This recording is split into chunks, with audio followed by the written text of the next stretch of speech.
1장에서는 성도가 시험 중에 취해야 할 믿음의 자세가 신앙생활의 기초가 되는 말씀 안에 거하는 생활에 대해 언급하였다면 2장에서는 성도들에게 필연적으로 있어야 할 믿음의 행함을 이야기하고 있는 내용입니다. 오늘 본문은 차별 대우하는 태도를 정제한 후 영적인 성숙함을 이루기 위해 어떻게 장애물을 극복할 수 있을 것인지에 대해 설명하고 있는 내용입니다. 본문은 야고보가 앞장 말미에서 세상의 더러운 얼룩이 묻지 않도록 경계하라고 말한 의미와 연결이 됩니다. 세상은 늘 사람들을 평가하고 판단하고 마음대로 추정하고 서열을 매깁니다. 그러나 모든 사람을 차별 없이 바라보시고 사랑하시는 하나님은 교회가 너그럽고 평등한 사랑의 행동을 보여주길 바라실 것입니다.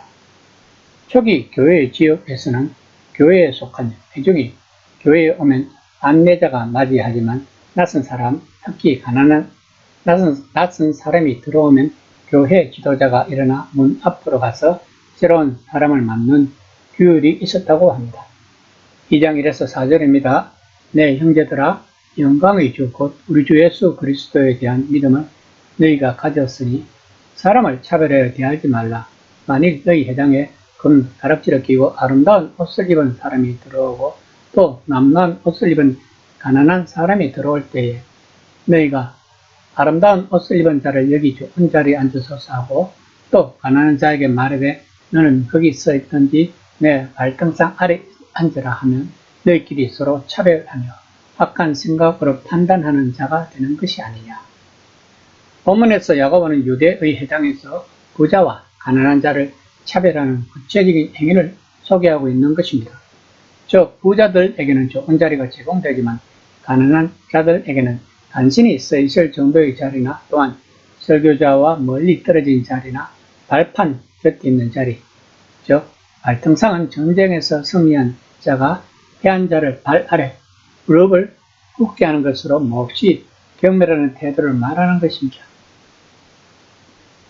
그러나 우리 주 예수 그리스도에 대한 믿음을 가진 자들은 하나님은 사람을 겉모습으로 취하지 않으시므로 그리스도를 믿는 자들도 마땅히 그렇게 해야만 한다는 것이라고 야고보는 말하고 있는 것입니다. 그러면서 야고보는 그저 동등하게 대우하라고 주장하기보다 한 걸음 더 나아갑니다. 부자는 교회의 압제자나 박해자까지 될 가능성이 있다는 것입니다. 2장 5에서 7절입니다. 내 사랑하는 형제들아 들을지어다. 하나님이 세상에서 가난한 자를 택하사 믿음에 부유하게 하시고 또 자기를 사랑하는 자들에게 약속하신 나라를 상속으로 받게 하지 아니하셨느냐. 너희는 도리어 가난한 자를 업신여겼도다. 부자는 너희를 억압하며 법정으로 끌고 가지 아니하느냐. 그들은 너희에게 대하여 일컬는 바 그 아름다운 이름을 비방하지 아니하느냐. 본문에서 말하는 가난한 자는 마음이 가난한 자들을 말합니다. 이처럼 마음이 가난한 자들은 물질에 상관없이 하나님이 택하신 백성이라는 것입니다. 그러나 실제적으로 초기 그리스도인들은 가난한 자들이 많았다고 합니다. 즉 기득권들보다는 핍박받는 쪽이 많았다는 것입니다. 어떤 사회에서든 부자들은 정의 체계를 자신들에게 유리하게 조작할 수 있다는 것을 알아야 할 것입니다. 그들은 최고의 변호사를 고용할 수도 있고 또 판사들에게 뇌물도 줄 수 있을 것입니다. 부자들은 마음대로 할 수 있고 가난한 이들은 그것을 참고 견뎌야 한다는 것입니다. 야고보 당시의 사회에서 부자들은 더 사악했을지도 모릅니다.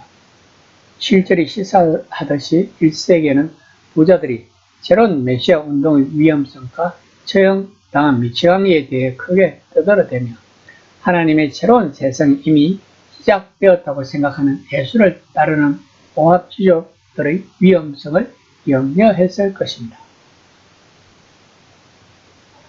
2장 8에서 10절입니다. 너희가 만일 성경에 기록한 대로 내 이웃 사랑하기를 내 몸과 같이 하라 하신 최고의 법을 지키면 잘하는 그 이거니와 만일 너희가 사람을 차별하여 대하면 죄를 짓는 것이니 율법이 너희를 범법자로 정죄하리라.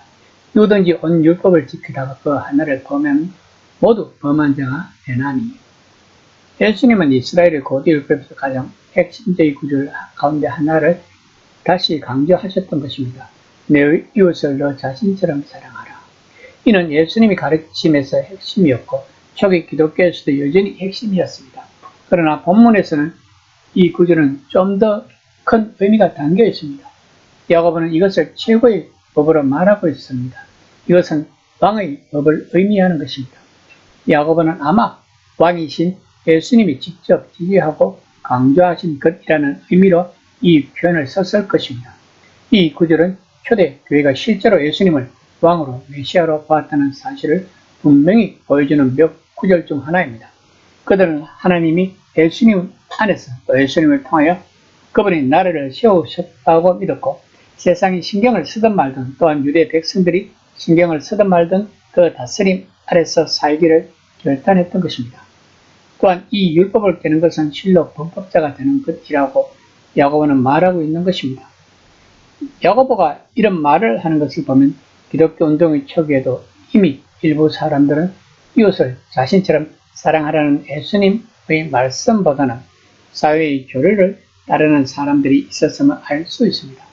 그러면서 야고보는 최후의 승리는 하나님의 긍휼이라고 말합니다. 2장 10에서 13절입니다. 너희는 자유의 율법대로 심판받을 자처럼 말도 하고 행하기도 하라. 긍휼이 행하지 아니하는 자에게는 긍휼이 없는 심판이 있으리라. 긍휼은 심판을 이기고 자랑하느니라. 야고보는 본문에서 이렇게 말하고 있는 것입니다. 괜찮아. 하나님이 다 용서하실 거야. 그러면 내가 한 일은 상관없어. 라고 말하는 순간 특히 내가 한 일에 가난한 이들을 차별하는 것이 포함되어 있다면 바로 하나님이 긍휼의 하나님이시기 때문에 그분은 반드시 심판하실 것이라고 말하고 있는 것입니다. 즉 하나님은 긍휼을 삶의 궁극적 원칙으로 여기지 않는 세상을 영원히 참지는 않으신다는 것입니다. 긍휼은 무슨 일이든 상관없다는 태도나 아령이 아닙니다. 무슨 일에는 온갖 오만, 부패, 모독, 범법이 포함되어 있기 때문입니다. 하나님이 이 모든 일에서 긍휼을 가져셨다면 가난한 이들이나 무력한 이들은 아주 처참한 삶을 살 수밖에 없었을 것입니다. 이 시간 나는 하나님의 긍휼에 대해 어떠한 생각을 가지고 있는지 한번 생각해보는 시간이 되었으면 합니다.